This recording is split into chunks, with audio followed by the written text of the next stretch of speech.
Dia mbola faly miarabantsika tsiraray avy amin'ny anaran'i Jesosy tratra izao maraim-baovao izao. Hitan'Andriamanitra ary tsy mery amin'Andriamanitra novinanoviana ary havana ny ady atrehanao ny ranomasonao ary ny etaetanao ao anatin'ny tokantrano sy ny fiainanao andavanandro io. Ka manome antsika ny tenin'Andriamanitra androany ho fampahirizana sy hery lehibe ho entintsika miady ao anatin'izany. Ny Ezekiel toko 2:30 ka manomboka ny 2:1 no ovakitsika amin'ny anaran'i Jesosy.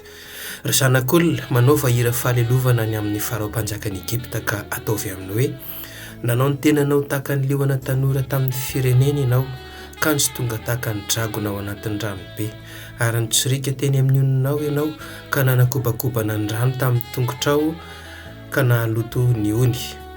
Izao no lazain'i Jehovah Tompo: ny firenena betsaka tafatambatra no entiko mamelatra ny aratiko aminao, ary akarin'ireny amin'ny aratiko ianao. Dia atsipiko eny an-tanety ianao ary ariko any an-tsaha, dia ampitangoroniko eo aminao ny voromanidina rehetra ary omeko hofokisan'ny bibidia rehetra ny tenanao. Aheloko eny tendrombohitra ny nofinao ary hofenoko ny tenabeanao ny lohasaha.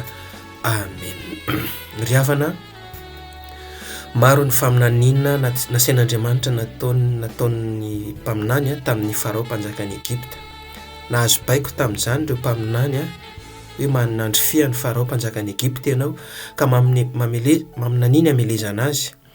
Izany ry havana ny teny mpahefana omen'Andriamanitra antsika ihany koa, ho entintsika mandresy ny devoly izay monina ao anatin'ny olona izay mirehareha amin'ny vola aman-karena, manao tsinitsinina ny hafa. Ireo izay olona manararaotra ny fahatsoranao sy ny fandeferanao ka manitsakitsaka anao eo an-tampon-dohanao zany no ny amin'ny tompo, na ny ampiasany zany ao an-tokantranonao zany naiza zany. Voalohany indrindra aloha zany dia tokony ho fantatsika mazava ry havana fa tsy fahavalo akory io olona io. Tsika hoy ny tenin'Andriamanitra tsy mitolona amin'ny nofo aman-drà, tsy ny olombelona mihitsy ny fahavalontsika fa voafatotra ny devoly io olona io, ka anjaranao ny mivavaka ho azy mba hanafahan'Andriamanitra azy amin'izany devoly mamatotra azy zany. Ny toetra ratsy izay raiky tapisaka ao anatin'ilay olona zany, eny fa na dia atao hoe mpanompon'Andriamanitra aza ilay olona, ao ny fijangajangana, fitiavan-tena, ny fanambonitena, fitiavam-bola, sisisisa, hatramin'ny fampijaliana ny vady aman-janaka, dia toetra ny Farao-mpanjakan'i Egypta avokoa zany izay devoly mamatotra ny olona io. Mety efa nisy ny fotoana ny fampiresahana, misy ny fifamelan-keloka efa natao, fialanenina maro isan-karazana nefa toetra ny tsy nahitana fahombiazana mihitsy zany na fiovana. Aok'izay ry havana, mangina amin'izay ianao avy alao Andriamanitra ny asa, kanefa etsy andanin'izany anjaranao kosa mandray ny andraikitra amin'ny ady atao amin'io devoly io, aza mifamaly tsony.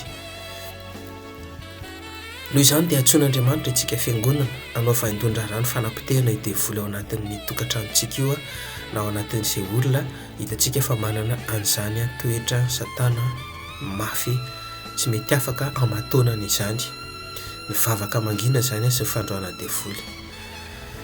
Tandremy tsara fa tsy ilaina akory ny miteny amin'ilay olona hoe ianao dia misy devoly. Raha vao manao an'izay isika dia vao mainka hanampy an'ilay devoly ao anatiny, maromotra an'ilay devoly ao anatin'ilay olona indray. Fadio zany ny miteny amin'ny olona hoe ianao dia misy devoly. Vavaka no ataonao ary fanaovana asa distance. Fa Jehovah Andriamanitra kosa hanamarina ny asanao amin'izay faharetanao izay, ka handringana sy handripaka io devolyn'ny Farao ao anatin'ilay olona io, izay miasa tahaka ny liona hozy sy ny tenin'Andriamanitra teo ary manjaka zaka io. Fa hitanao fa rehefa ho rava ao anatin'ny olona io ny devoly ka afaka io no ny vavaka ataonao dia hitanao fa ho tonga feno fiadanana indray zany tokantranonao zany. Izao no lazain'i Jehovah Tompo: ny firenena betsaka tafatambatra no entiko mamelatra ny aratiko aminao, ary akarin'ireny amin'ny aratiko ianao. Amen.